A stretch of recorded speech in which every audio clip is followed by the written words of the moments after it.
Constructionist podcast, where we take ancient stories, the person of Jesus, current events and topics, and help you construct a new Christian worldview that's relevant and loving to those around you. I'm your host, Kevin Bates. I'm a semiotician and community builder, looking at the signs of the times to build a better future together.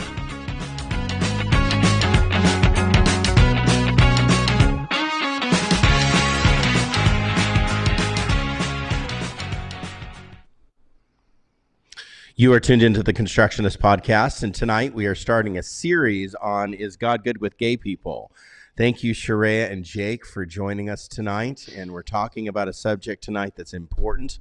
I believe that it should not be controversial, and it should be something that is easily talked about, and we are going to unpack maybe some theological views that you've heard in a certain way, maybe unpack some cultural thoughts.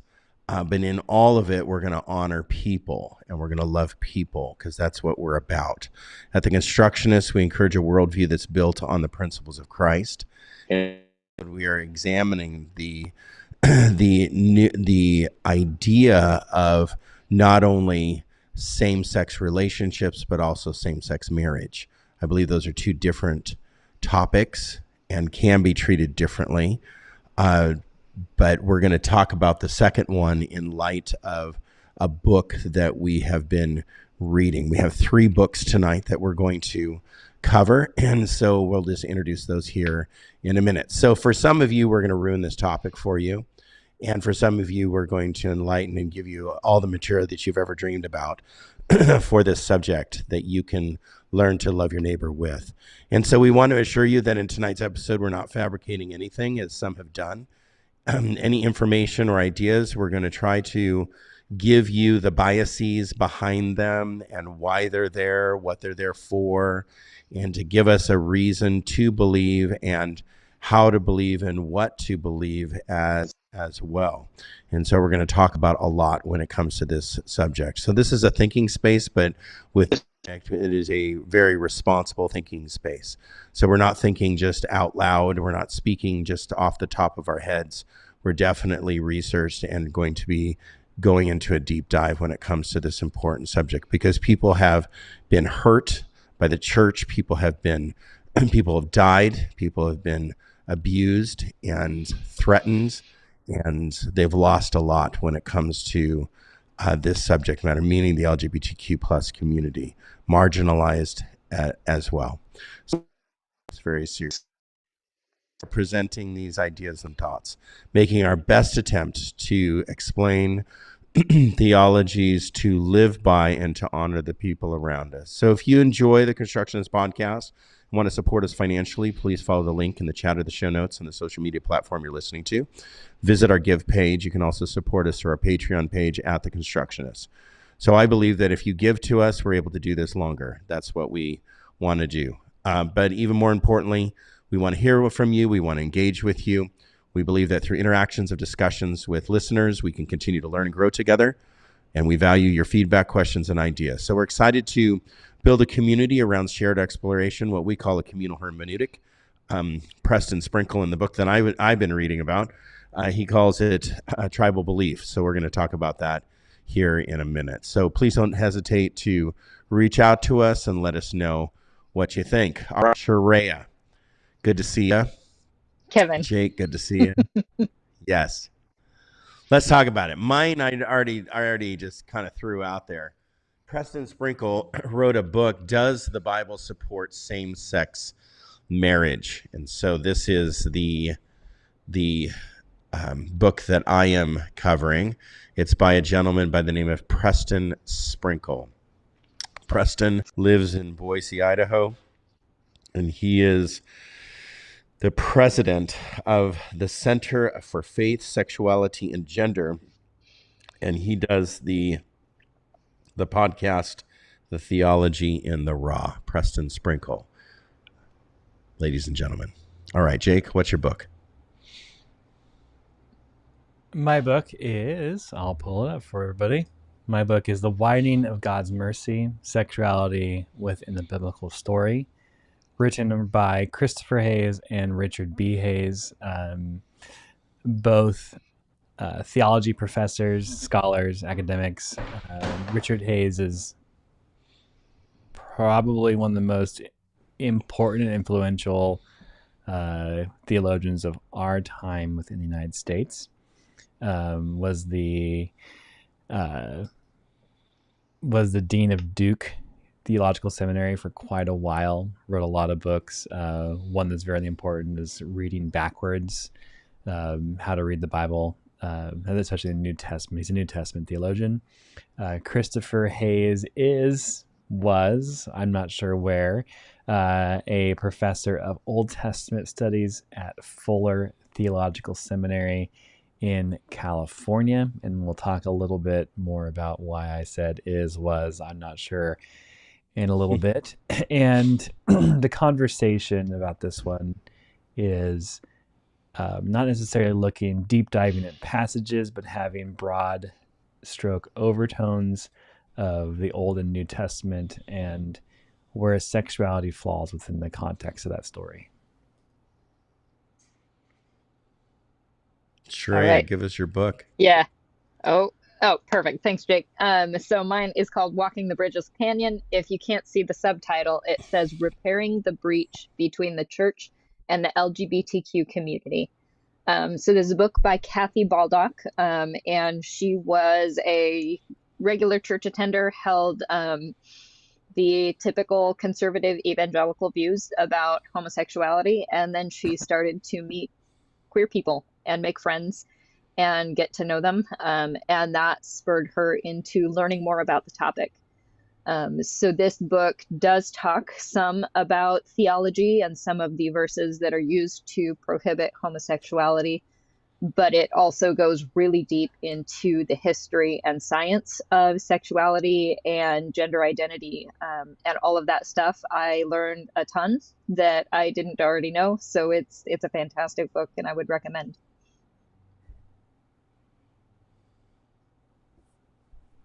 All right, so those are the 3 books that we chose. The book on the left, I believe it's on your left, it is not mirrored on the screen.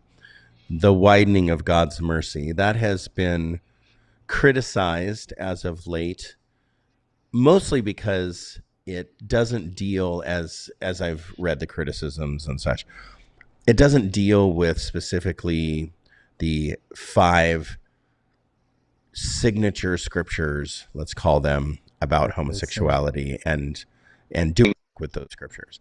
It's talking about the character of God. It's talking about like the mutability of God. So there's like a trajectory that this person's on. Now, I do appreciate Richard Hayes. I don't know Christopher Hayes. That name, I know he's his son, but I haven't really delved into his work. But Richard Hayes is a pretty astute theologian. So to just discount his book because he's not doing the hard work with 5 scriptures in that book, let's just wait for part 2. This book obviously has a certain purpose. My book, the one that I went over, is Does the Bible Support Same-Sex Marriage by Preston Sprinkle.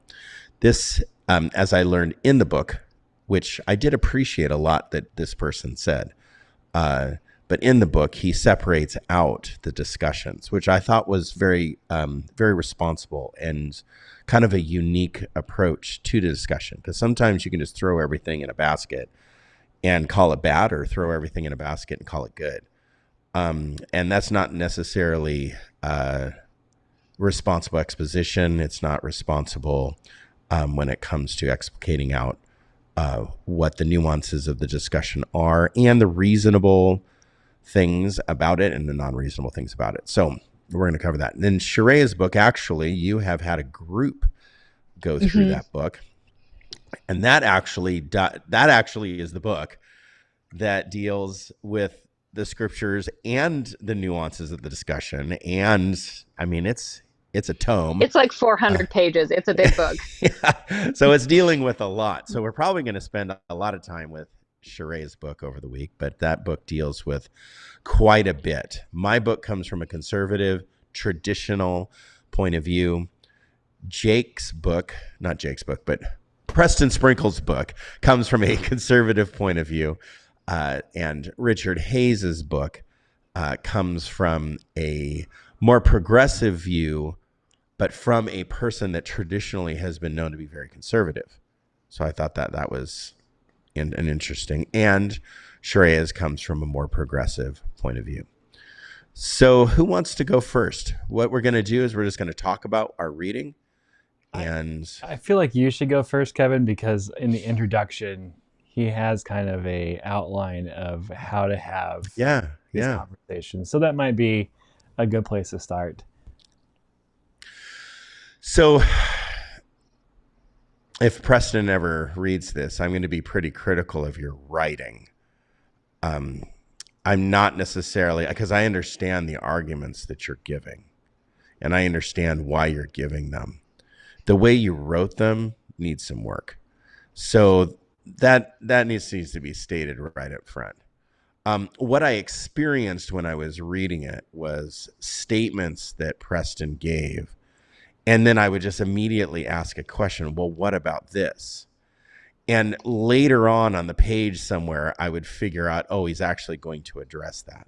And so I kind of felt like it was a dog whistle, where at the beginning we say this, but then we'll address it. Well, if you're like, many, many people, they start out with the first sentence of every paragraph and they read it and skip.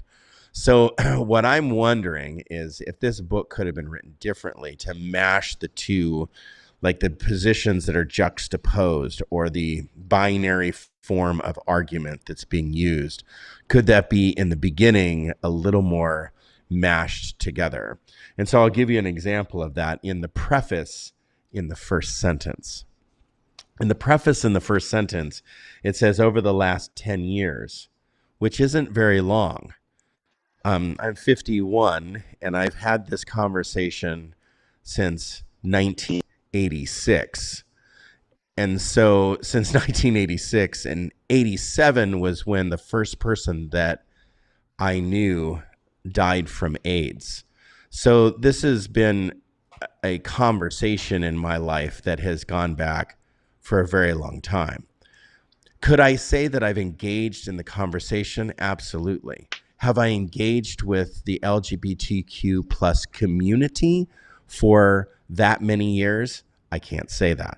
But I'm not writing a book. Preston is. So this is what Preston says in the beginning. He says, over the last 10 years, I've spent a good chunk of my life engaging the LGBTQ conversation.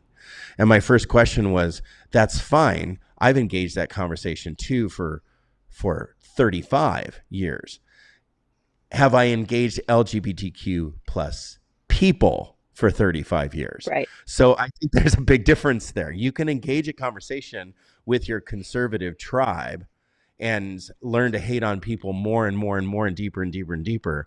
But then I later learned that Preston, has a good friend that's a celibate homosexual identifying person. And so I do know later on that he actually knows gay people or homosexual people, non-practicing good friend. So that was my first question. So that is kind of the theme, or not the theme, the rhythm of the book, which was difficult at some times because I would take notes in the margins and go, well, what about this? I mean, you just state some like dogmatic sentence, and then, later on in the chapter, you would identify the other. I have some other challenges, though, that I'm experiencing. So he does say sometimes how we believe is just as important as what we believe. And I absolutely agree with that. So right at the beginning of this conversation, I absolutely believe that what he is saying as a premise, sometimes how we believe is just as important as what we believe. We have spent now years together as a team. This team that you're seeing, these three people in front of you, we have spent years discussing all kinds of topics, not necessarily what we believe, but how we believe them. And that's actually been excruciatingly painful and enlightening to bliss sometimes. It's like, oh, finally, I know where this this really bad theology comes from. I don't have to believe it anymore because now I know how it came about.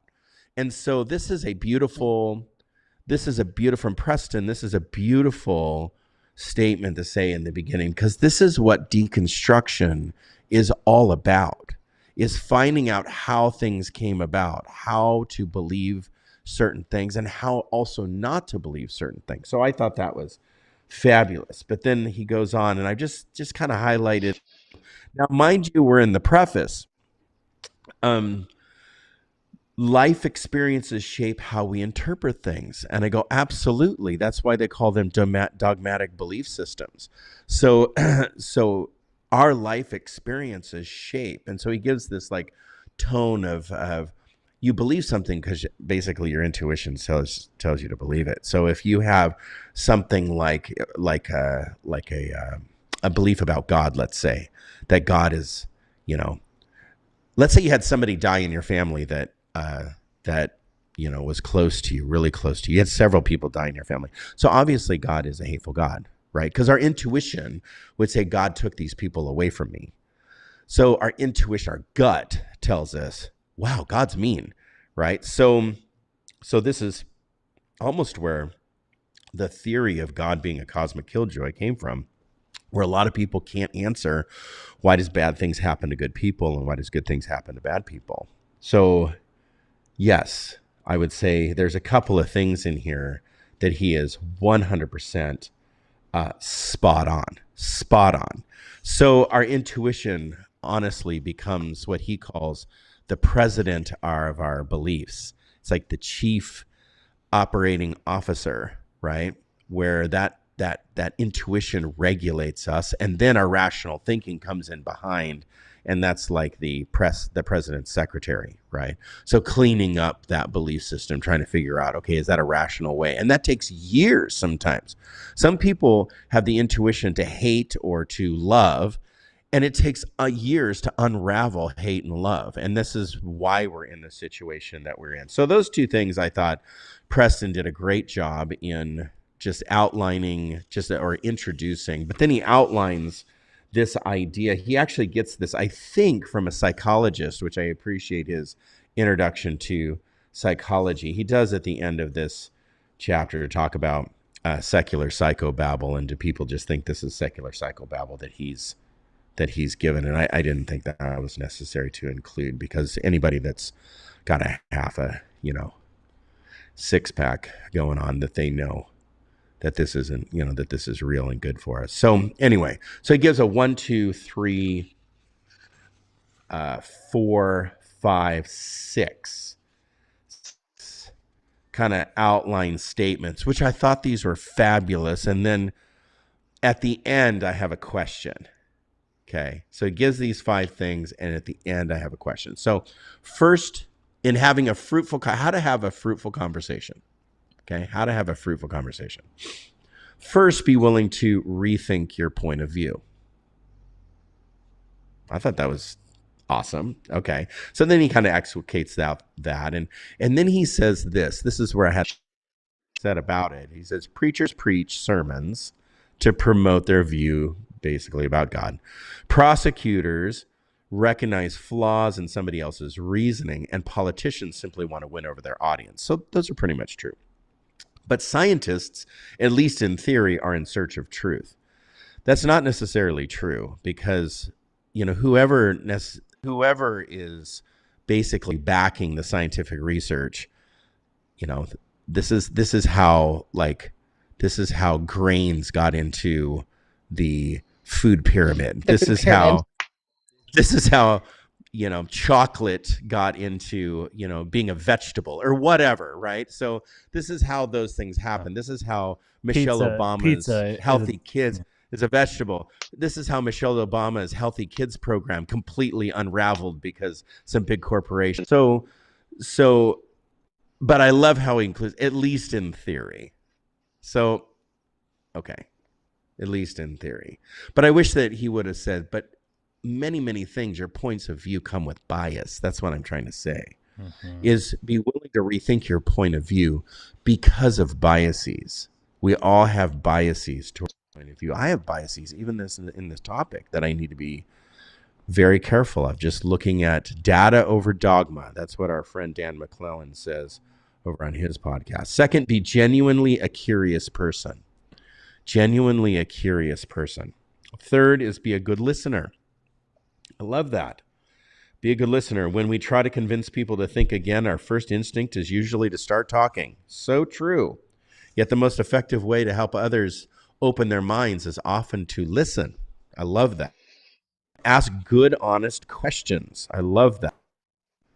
Then find some points of agreement. Actually, I really appreciate that. When we point out that there are areas where we agree and acknowledge that they have some valid points, we model confident humility and encourage them to follow suit. When we do the opposite, we just, like when we're defending and trying to destroy somebody's views at all costs, then we just look foolish. We look very unintelligent. So finding some points of agreement, our argument, our understanding, this is very powerful. So this is a good job here. Very powerful. Understanding the power of belonging. So changing our beliefs cost us the membership of our tribe. And we have experienced that being in deconstruction. Mm-hmm. That you will lose. I mean, honestly, if you just change your view of Genesis 1 and 2, that boots you out of half of Christian America at that point. And so if you change your beliefs on certain things, I mean, wow, like that is rough. Jake, did we lose Sharia? So our beliefs are significantly influenced by tribes. The tribe that we belong to. So our belief, basically our silo that we're in, influences our belief system. That was very responsible to say. So the power of belonging, honoring that belonging. I mean, what are you going to tell your, grandma, right? That's been in this church community for 50 years, right? That is just her lifeline. Are you just going to tell her to change her mind tomorrow, force it? No, that's a process that she has to go through.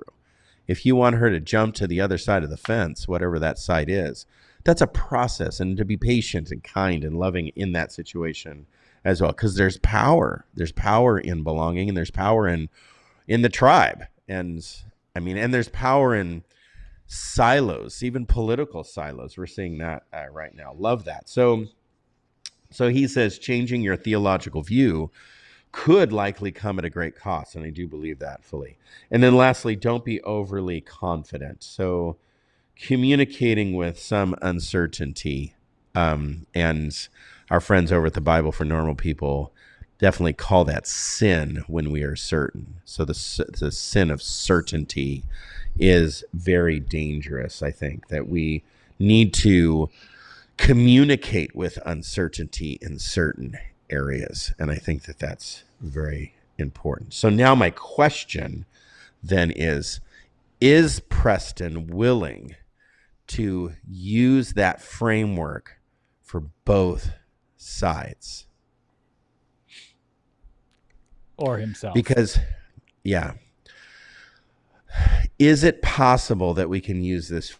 Because if I come into a conversation, I have that framework, right? And I'm trying to convince you that you're wrong, but I'm going to be this. That's just virtue signal. And that's just, honestly, that's just false to come in. If you're genuine about those things, I can see that. But are you telling that to the progressive? You need to have these views in order to have a fruit conversation with me that I know that I'm right? Mm-hmm. I mean, I think that both sides need to, and is Preston willing to be that person? Because I do believe that some of the things that he says in his book are believably right and wrong. I mean, there's some things in here that, scholars would tell you that's just not right. And so what do you do with that, Preston? So he comes from a traditional form of view. Mm-hmm. And it seems like what he does, same-sex attraction, what he calls same-sex attraction or homosexuality, which starts with attraction. Actually starts with attraction.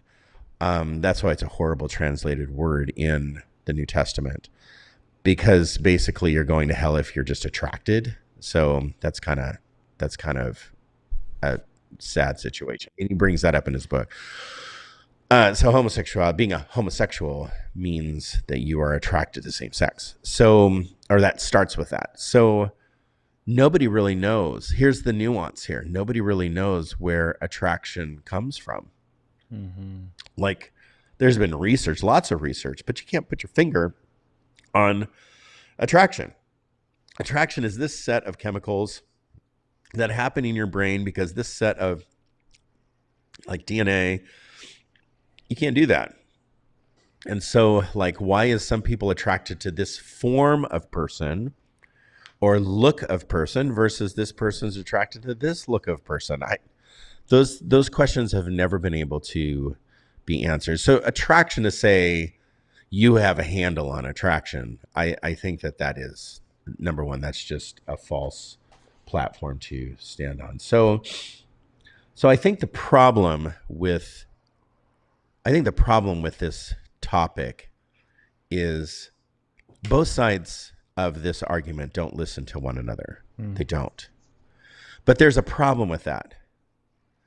The LGBTQ community has been marginalized, abused, killed, threatened, loss of jobs, income, sustenance, kicked out of their homes, their rentals, attacked, arrested, just because they identify with the LGBTQ plus community. Mm-hmm. I don't know very many people, right, that have been arrested, threatened, killed, abused, marginalized, oppressed, lost jobs, lost their homes, kicked out of their rentals because they identify heterosexual. Problem with this argument is it is a very unequal situation. So to come at this in an equal, like two equal planes coming together, that doesn't work. Mm-hmm. And so to look at somebody and say, you're wrong, right? You can say that, but if you're conservative saying that to, or somebody that holds a traditional view of sexuality to somebody that is gay, the person that holds the traditional view of sexuality is the privileged person, is the person literally in power. So in a sense, you're speaking, in a sense, down. When you're telling that something, you're wrong, you're speaking from a position of power down. Those topics were that, as far as I could see, with that, and I've only read, he calls them conversations, which I thought was interesting. Conversation 1 through 21. I read so far conversations. So because we're doing this for several weeks. So as far as I know, and maybe I'm missing something, but I did cruise through this whole book trying to figure out, is there something there that talks about that power dynamic and that that oppressive dynamic that happens from traditional thinkers or conservative thinkers to the LGBTQ plus community? So honestly, that actually is the first conversation that needs to be had. Can I put that a different way? Yes, please. Because I think also you're not on equal footing if you're having to debate your own existence or justify your own existence. Right. Especially because you're expected to present your ideas in a way that is like logical and convincing because of the argument, right? And when you're trying to defend your own existence, that's coming from a very emotional place. And so it's much easier to dismiss. Mm-hmm. And that's also unfair. It's not helpful. It's not helpful to just declare that we are on. And honestly, it's almost like he comes across that way in the book, that he is thinking that this is an equal conversation. Right. Right. It's almost like saying that people can be racist towards white people. Because in tradition, right, white people have been in power positions and black people have been in oppressive positions. White people have had superiority complexes. White people have treated black people, therefore, with inferiority. And then now we're going to have this equal plane conversation that we need to treat each other in a certain way so that we don't have reverse racism. That just doesn't, that's not even real. Yeah. That's not even like a thing. Mm-hmm. So to have this conversation like on an equal plane is just not, but that's he never addresses that. Because I would have found myself a little more in the book after the preface and the introduction if he would have done that. But it didn't really happen, which was a bummer. But he's mostly talking about theology. And so maybe that's, he doesn't delve into culture. That's for Richard Hayes, maybe, or the other. He doesn't necessarily dive into culture necessarily. So he gives this is just foundations. So I'm just talking about foundational things, whole details, all the book. I'm just going to just talk about foundations. Yeah. So some things that he brought up that I went, okay, that needs to be considered is the binary form of creation. So in Genesis 1 and 2, the sex difference, male and female. So he does that. He does bring up some very strange illustrations to unpack that, where he said if a Martian came from outer space and came down and had a conversation with a heterosexual person, how would they define marriage to the alien? And that person would say that in one part of that person's conversation and their narrative about what marriage is, they would define marriage with difference. And I really don't think that's true, that people don't necessarily define marriage with sex difference. They might define it when you get into the deeper details of it. But if you just ask somebody on the street, like, give me a definition of marriage, they would probably say, well, when two people love each other and they want to spend the rest of their lives together and they get married. It would be something really simple if you were just out on the street interviewing somebody. But he comes under the assumption that people will actually give the sex difference. And then he takes and puts that into camps. Well, the people that are pro same-sex marriage will give no sex difference, and people that are anti same-sex marriage will give a sex difference. And I really don't think that necessarily is true. And maybe I'm wrong. I think it's the people who have been politicized to see marriage as one man and one woman who are going to say that. And so I think he's showing where he's coming from and not giving an objective viewpoint. I mean, there's two. Yeah, I think that. Go ahead. Two things there. You have one. You have to read the second creation account as literal, because the first creation account doesn't even go into that. So Genesis 2, that's the one you got. Mm-hmm. It's completely literal, historical, accurate. And the second is, like what Shrey was saying, is it's a political argument that I think if a Martian was standing in front of you, I don't know if you'd go to politics. Being in Idaho where he's at, in Boise, I can only imagine his bubble. Right. And so to be fair, is Boise does have a lot of progressive people in it. And to be fair, I think that he is with a lot of having certain conversations. He actually is known to criticize traditional theological beliefs. Okay. I don't know much about him, so I So, can only make my assumptions from this side. I mean, I kind of did a deep dive on who is this guy, and I usually do that on the books that I read. It's like, what am I reading? Who is this guy? I try to be at least a little responsible. Where'd you go to school? Type of thing. So one thing is he does give the binary form in Genesis 1 and 2, Mm-hmm. and he just keeps going back to that binary form in Genesis 2. And I take the position that Genesis 2 was written first and Genesis 1 is second, to kind of clean up some things from Genesis 2.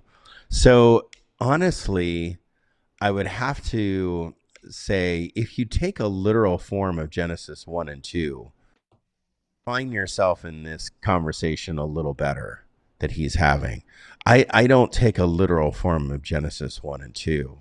So at that point, to make determining statements out of Genesis 1 and 2 is Rough.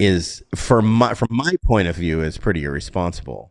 From a person that is a literalist, it's completely reasonable. And this is what we get when we're having this conversation. It's God's created order, it's God's design and creation. We see that argument being used if you take a literal form of Genesis 1 and 2. But maybe he doesn't take a literal form of Genesis 1 and 2. I don't know. I haven't talked to him about this. So this is basically, he uses Genesis 1 and 2 to establish the binary form, sex difference of Marriage. of marriage. But then he backs that up with what Jesus said in the gospel. So he does refer back or refer forward to the gospels, and that needs to be weighed and considered in this conversation. I honestly, that is a conversation that I haven't gotten into, that I think that we do need to get into that conversation a little bit deeper, to because I know what to do with Leviticus. I know what to do with some of these, like what do they call them? Basically cultural laws or judicial laws. I know what to do with those. But when you come up with the divine laws, you start talking about the divine laws. Those things need to be talked about and fleshed out a little bit more responsibly. So by Jesus tying divorce to Genesis is showing that in the Christian tradition that Genesis is talking about marriage. If you just had Genesis 1 and 2, they had this relationship, they had some union, become one flesh. They had some like allusions to some kind of relationship, but then when we have in the Gospels this being reaffirmed in the opposite with like a divorce situation decree, then you know that something is a little bit different. Mm-hmm. He does say for Jesus, the Genesis passage isn't just the beginning of a story that's subject to change. Rather, it's the blueprint against which all other practices should be measured. And I think that's a complete generalization. I don't even believe that Jesus had a lot of different things that he said were basically a blueprint. It's not just Genesis 1 and 2 that he's using as a blueprint, because then if you fast forward to the greatest command, when he's being asked, what is the greatest command? The greatest command is not like buried in Genesis 1, correct?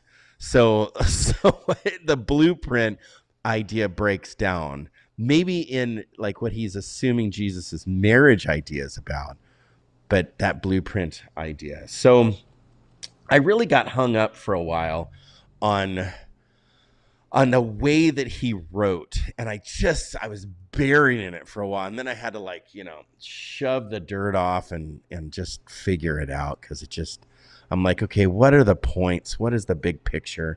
Because the way that he reminds me of a preacher standing up on stage, dog whistling the crowd. It's like, I'm going to say this, and everyone's going, right. And so they're just like sucked into his speaking a little bit. And I wish he wouldn't have done that. And if he wants to talk about that, I can. But I got hung up on the historic Christian view. He kept saying the historic Christian view. And then he even said in the book somewhere that he's like, well, it's the best phrase I got. And I'm like, actually, that's not the best phrase you got. I mean, are we talking about Paul's view of marriage? Are we talking about the first 100 years or 200 years of marriage? Is that the historic Christian view? Are we talking, I mean, what are we talking about here? The historic Christian view. Are we talking about Jesus because he's Jewish? So is that the Jewish form? Are we talking about Genesis because that's exile? I don't know if he believes that, if Genesis was written in exile, but Genesis was written in exile. So it was that exilic period. So what is the historic view? But he says historic Christian view. So the historic Christian view goes from like Jesus all the way to today. So are we talking about evangelical view? Are we talking about the historic 1960s version of marriage? I mean, what do we, I think that needs to be just fleshed out a little bit. So, I do believe that he does state some really, really good with this. Straight Christians should never wave texts around as proof that gay people need to repent. We should humbly look at Scripture like mirrors of conviction, not banners of condemnation for others to see. And I thought, I'm like, wow, dude, that was spot on. So just to wrap up, the global church agrees that it's, man and woman.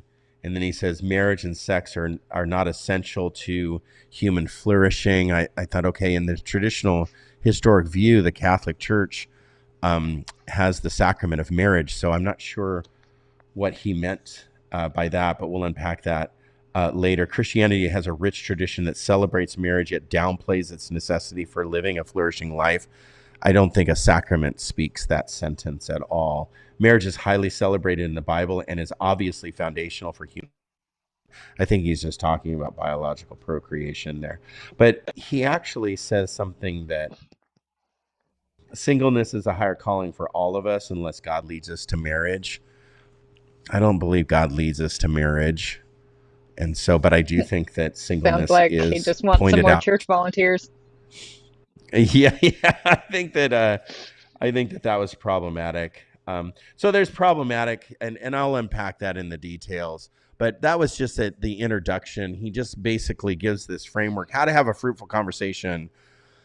And the reason why I brought up those other things is I don't think he used those tools forward. And so I was struggling with, okay, we gave these tools, and then he said, I'm going to use these tools, and I don't want to lose sight of these tools. But then we started forward and go, well, okay, you didn't use that tool, and how about this tool? So, and giving both sides in a very responsible way, this group says, and this was good. So then I wondered at that point, you've engaged with the LGBTQ plus conversation. But I think more importantly, the next two books have engaged with LGBTQ people. And that, I think, is a big difference. So, Sharia, take it away. Take us down that journey. All right. Yeah. So, Jake, do you mind putting my book up on the screen so we can remember what it is? Yes. Thank you. So, Look your face. Walking the Bridgeless Canyon by Kathleen Baldock. And my community group is reading this right now. And the truth is, when my community group decided that we wanted to learn more about this topic, I was a little bit resistant. And mostly that is because I have heard all of the theological arguments. I've been studying for a long time, and for me, the matter is settled, and I just didn't want to get into the theological arguments again. I don't need to change my framework to work out my ideas of morality around this issue. And so I was a little resistant to reading this book, but I'm actually really glad that we did. Because this book goes into so much more than just the theological arguments. And I think we tend to get stuck on those, and that's where we're losing sight of the conversation with actual people. So without giving all of the book away, because we're going to spend more weeks on this topic. I gave mine away. Come on, give yours away a little bit. Okay. So the first part of the book talks about history and culture. So that has to do with historical views of sexuality and gender. So one of the things that I think is really important to understand when we're looking at this conversation is that our conversation around sexual orientation is totally not the framework that people had for centuries, millennia. Um, Instead, people were defined more by their sexual roles. So whether they were taking a more active role or a more passive role. So sexuality had nothing to do with the other person. It had everything to do with you and what your role was. And I think Power that's, dynamics, right? yeah, yeah. And that was also very closely tied to gender too, but not exclusively. And so I think So can that's I ask definitely you a question something. there? Yeah. Well, so I've done my own deep dive on that, and that argument is something that Preston brings up in his book too, Oh, okay. which I found interesting. There's a lot of truth to that the ancient world didn't treat sexual relationships like we treat them today. So same-sex relationships were much different back then, and most of the populace says that there was a power dynamic there of some kind, Right. right? But there are some issues that do need to be considered, and we don't need to consider them, but I do want to consider them in the future and have an open discussion about these. People like ancient Greek philosophers, right, actually have written down that they have identified that people that are gay have that honestly, like I think it was Aristotle said the people were born with it. And so they have a nature and a nurture, and they were going back to the nature where a person that is gay is born gay. And I thought that was really an interesting inclusion in that argument, because you could say that there's a power dynamic, but yet some people still. So what the argument then would say is the conversation about same-sex relationships in a relationship type of thing is not void. It's just not popular and not well known, but it's not void. So when Paul wrote, or the authors of the New Testament wrote certain things, did they know those things? Can't answer that, but it just needs to be talked about, I think. Go ahead. Yeah. Okay. Yeah, so that's one thing that kind of sets the stage for the conversation. Part 2 of this book is on religion and politics. And so this mostly focuses on US politics. But she goes real into depth on the AIDS crisis, how it began, which is super important because there's a lot of myths and stories around how HIV began. Talking about how it was branded as a gay disease when in reality there were so many other ways that AIDS was contracted. A lot of it was through blood gay transfusions. Cancer is gone. Yeah. Yeah. So she does an excellent job dispelling the myths around the AIDS crisis, and what that has done to politicize queerness. And I think that was really well done. Part 3 is on science. And so this section focuses a lot on intersex individuals. Because if we're going to have a conversation about God made them male and female, intersex people kind of explode that whole conversation. And it's really important to look at what is actually going on. My professor in my doctoral program said, before we even answer the question about is God good with gay people, the question of a person being born with both parts, developed both parts, so that what we used to call hermaphroditic that needs to be answered first. And why is that corrected? Why is it pushed one way or the other in surgery? All of that needs to be answered. Right. Yeah. Mm-hmm.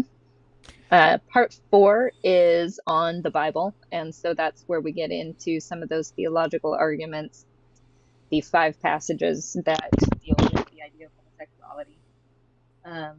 And then the last part has to do with LGBTQ Christians and their allies. And so this looks more at the current state of the church. It is a lot of testimonials and people's personal experiences. Yes. Awesome. Really looking forward to diving into that discussion. The most shocking thing I find with the AIDS issue, especially, is that it was probably around the 1800s, and we have known cases from the 1920s. It was so in the much in the trade markets, especially, but like the earliest absolutely known case of HIV was in the 1920s. Mm-hmm. That's a long time before the 60s or 80s. I mean, the 80s. And so there was a mass branding, and that gets super political with everything. But it's just really interesting how fear has ostracized an entire community. I lived through that and continue to live through that, but I lived through that beginning. Mm-hmm. And at some point in this podcast, I'd like to share that story. Yeah. Yeah. Ready for mine? Yeah, go for it. Cool. Richard Hayes.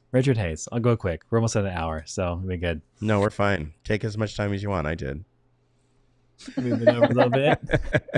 So Richard Hayes and Christopher Hayes, father and son, both heterosexual.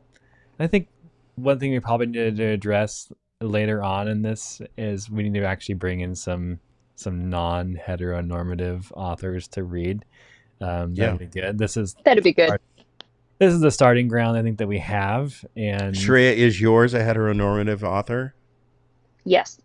Okay, thank you. And so this book was released this year, and it was a really big deal. I pre-ordered it like a year ago, and it finally hit my doorstep. I think probably a couple weeks ago, not even. And it's kind of ruffled lots of feathers. And if you go on to their Amazon reviews, basically they get 5 stars and then a single star for anyone that doesn't want to listen to a progressive band. It's okay. Mm-hmm. Yeah. You can read through it and see it, and hopefully you can read through those keyboard warriors. The main issue is trying to widen God's mercy to open up the kingdom of heaven to the next group. That God didn't isolate God's mercy into a single tribe, a single nation. That it was always about the outsider in. And so how do we bring the next outsider in? And the Hayeses are saying that the LGBTQ community is that next outsider in that they want to see brought in. In 1996, Richard Hayes released The Moral Vision of the New Testament. And it's a great book. It's fantastic. It was written well. It's clear.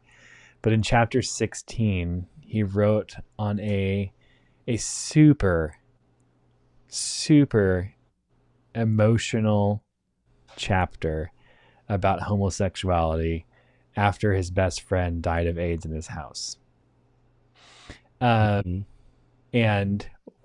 what he came away with is that this is not the norm, and therefore it's outside of God's will.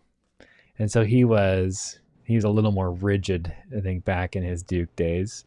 And so if it was outside the bell curve of normal, he had to see that basically as sin. And No, hold for a second. Richard Hayes, holding. give a little bit of more backdrop of Richard. Yeah. Because Richard Hayes has probably shaped a tremendous amount of modern theology that we hold today. He's like the trump card for, most conservative Christians when it comes to this subject and, other subjects as well. Yeah, and so a lot of conservatives have used that chapter as a proof text to say that homosexuality specifically is a sin. Yeah. Because he doesn't necessarily say it's not. And so in the introduction of the book, he actually apologizes for all the damage that chapter has done to this community.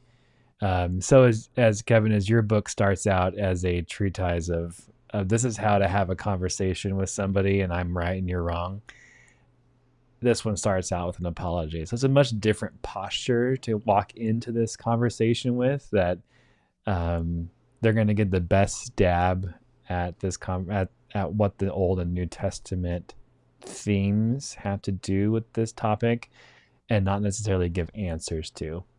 One thing they set out for is to not give answers, but just to raise the question of, can God change God's mind?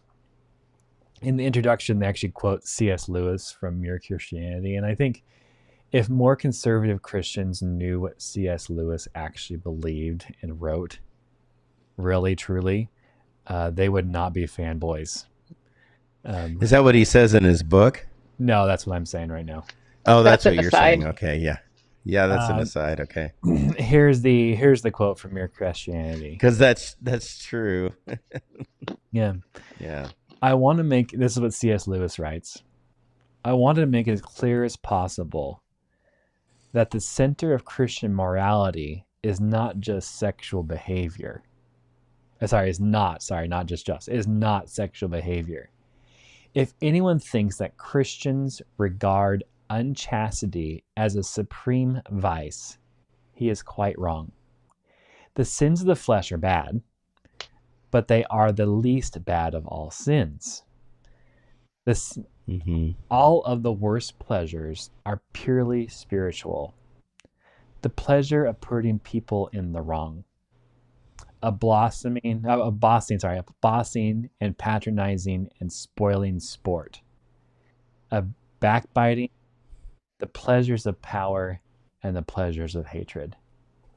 Those are the greatest sins. It has nothing to do with sexuality. That we get so fixated on sex because of, I would say it takes away from our thought that in order to procreate, we have to procreate in order to produce. And production is the closest to the heart of God to the Protestants. And so in order to have workers, we have to have children.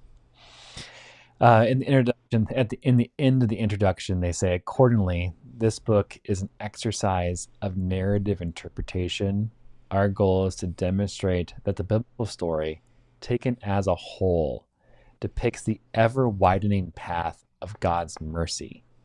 So it went from group individual in the garden to a family with Abraham, to a tribe with the Hebrew people, to a nation of Israel, and then when Jesus came along, it went to the entire world. And so God's mercy is ever widening. We seek to commend that the story as the truth by which Christians should shape our moral judgments and our lives. Something interesting in the introduction as well is where they tell their backstory, and that's where Richard Hayes talks about chapter 16, which I think has plagued him for a very long time in Moral Vision of the New Testament. I think people just go for that chapter and nothing else, and that's just one small chapter in a very, very large book, he says. And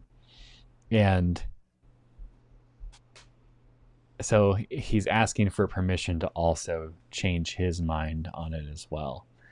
And I think in the entire rest of the book, I've gotten through the first 3 chapters, especially in the Old Testament, talking about God's changing God's mind, especially in judgment of people. And And the one that stuck out to me the most is the Cain and Abel story, where Cain killed Abel, and punishment for murder was death. And so God had every right to have Cain either killed or kill him, God's self, right? Just end the life now. But instead, God had mercy on Cain and just marked him so no one would kill him. Right? The mark of Cain. So what's interesting is I'm now seeing mark of Cain as a mark of protection, not a mark of sin. And Right. I think that was a really big moment for me with the book. But yeah, then you move into Christopher's story, and being at a very, what do I call it? It was supposed to be a very academic and scholastic institution of Fuller Theological Seminary, but he outlaid in the last 10 years how they have ostracized, went to court with, denied tenureship, and kicked out anyone that supported or wrote or were in the LGBT community.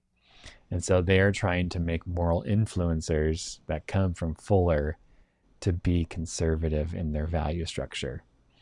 The main impetus of Christopher writing this was Fuller was in a court battle against two students that were kicked out because they were in homosexual relationships.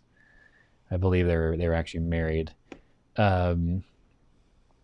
And they went all the way to federal court. Not sure which court decided on it, but the court decided in Fuller's favor, where they were able to kick them out because they denied they went against their lifestyle agreement. That's some sign, some don't, I'm sure. But to go to be a student there, you have to adhere to that. That makes sense, right? But still sucky.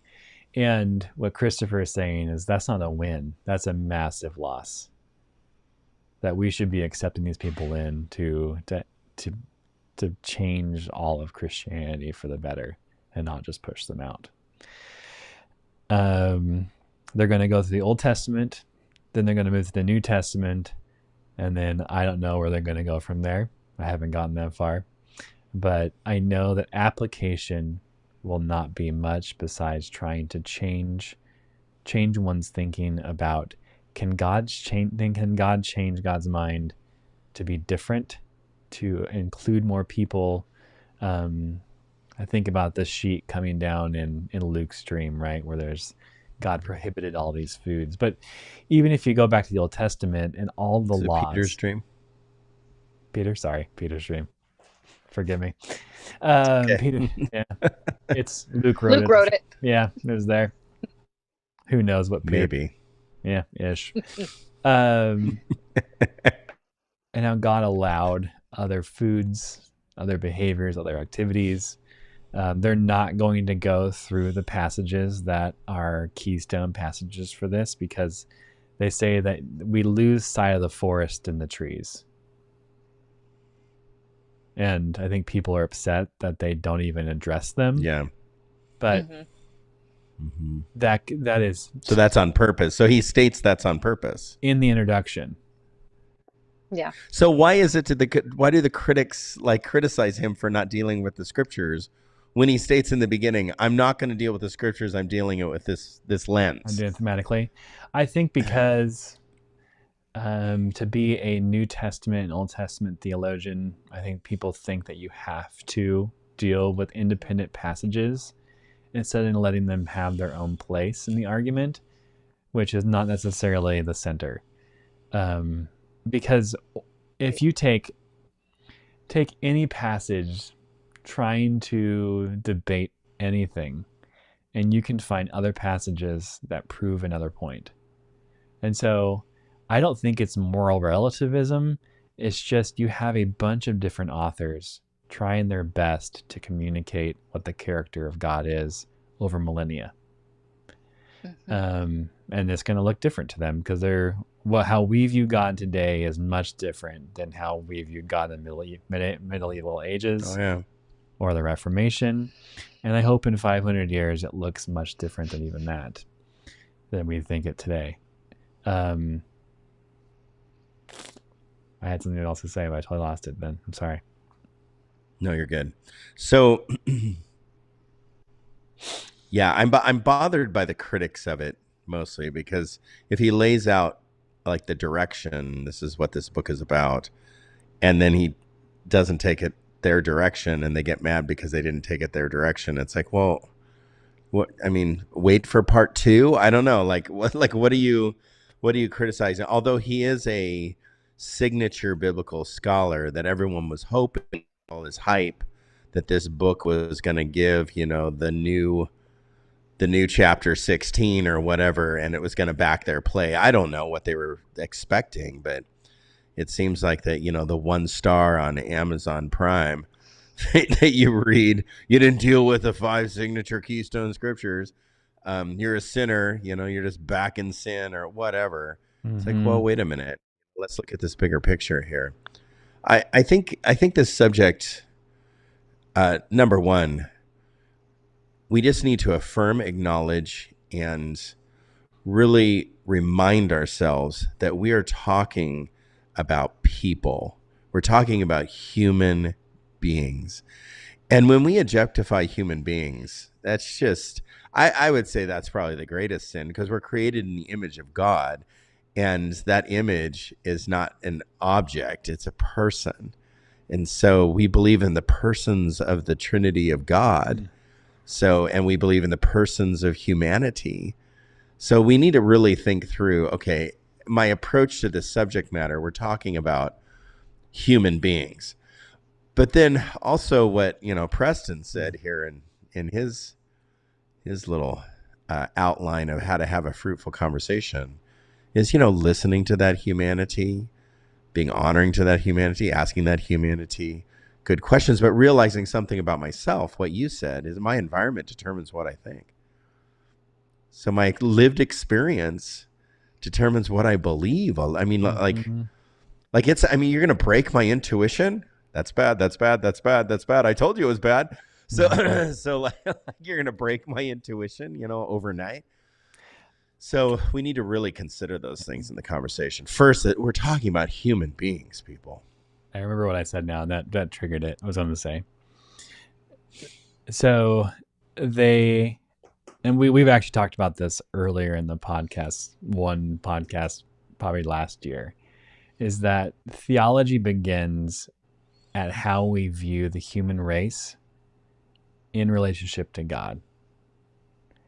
And so if you believe that humans are flawed, imperfect at birth, are designated for moral oblivion, then you're going to treat God in such a way that it's a punishing God, it's a judgmental God, God desires and needs wrath in order to make that bad child good, not gentle parenting. But if you think that humanity is good with a good bent, and then in all things, like people are going to try to do the right thing in all things. Right for whom, we don't know, but people are going to try to do the right thing on both sides of the camp. And we have to have faith in that. Something they write is, there is dignity to a theological tradition, but there is greater dignity in every human being.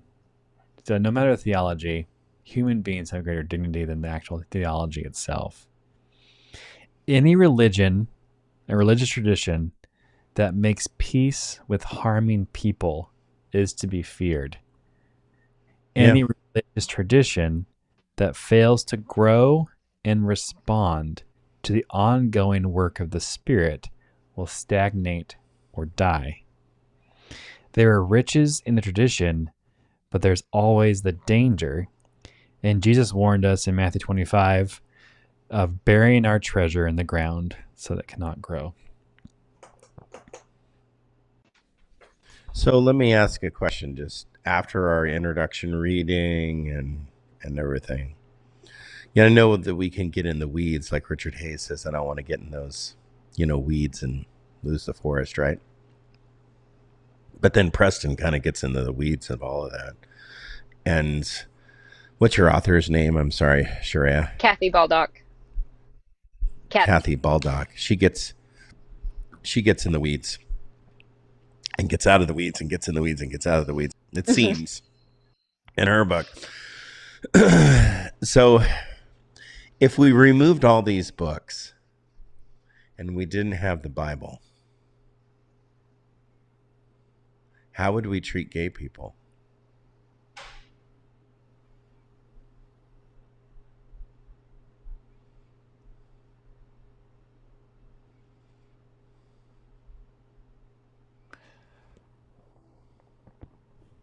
Well, I think that first off,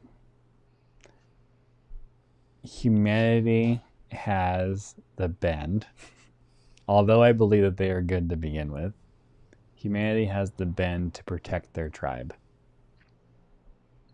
and their culture. And anything that steps outside that bend and culture, they're going to fight hard against, smolder it, smother it out. And that's tribalism 101, that we protect the tribe. So I would have a hard time saying that if we had the Bible that we would treat gays and the LGBTQ community well. So I don't think that other religious traditions and people that don't have the Bible do any better. So Shred, if we didn't have the Bible, right? We lived without the Bible, which we did for 400 years.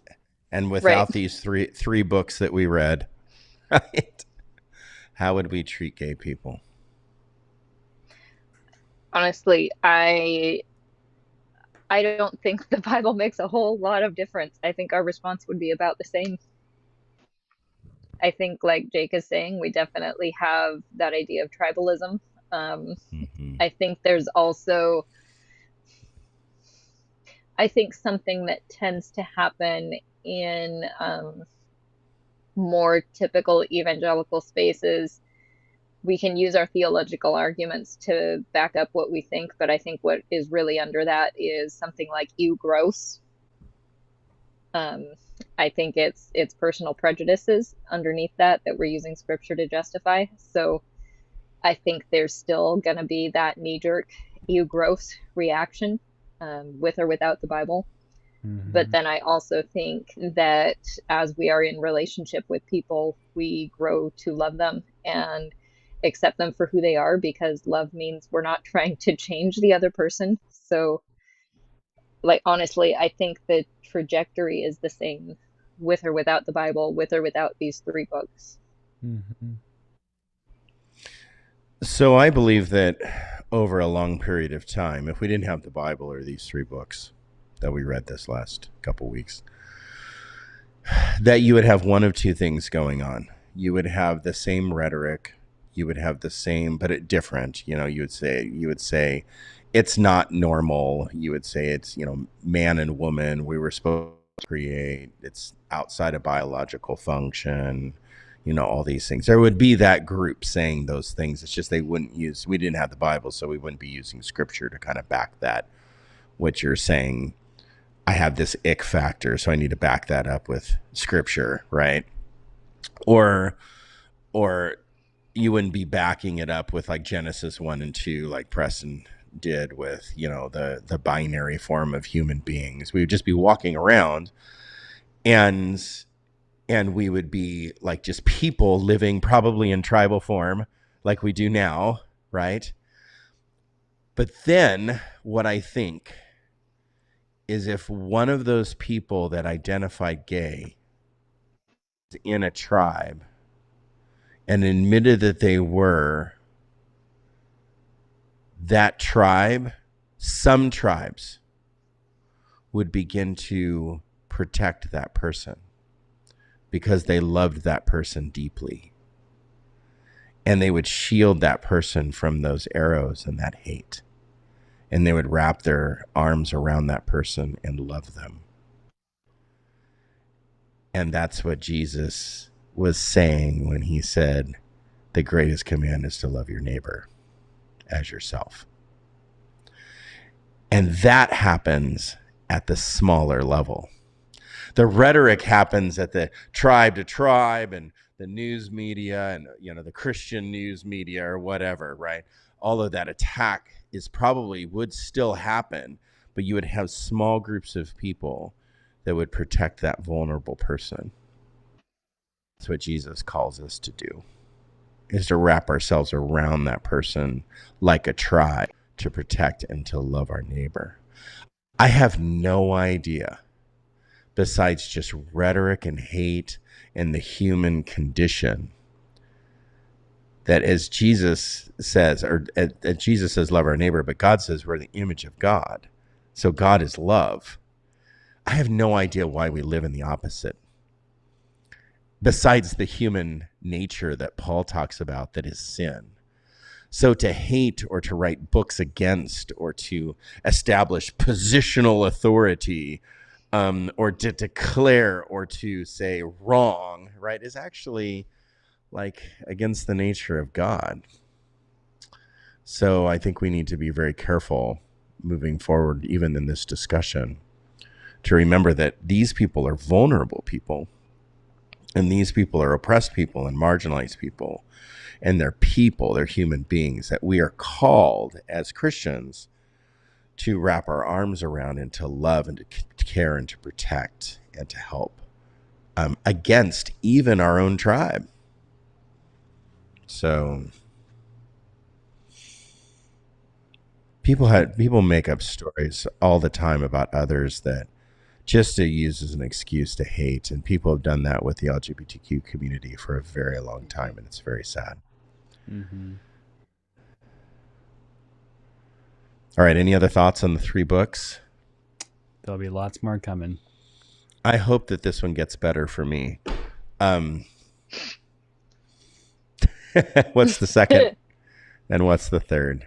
These are the 3 books we're covering in our podcast, Is God Good with Gay People? We're going to talk about this for the next handful of weeks, kind of walking through these 3 books, and we look forward to the next time. Jake and Sharia, good night, everybody. Everybody.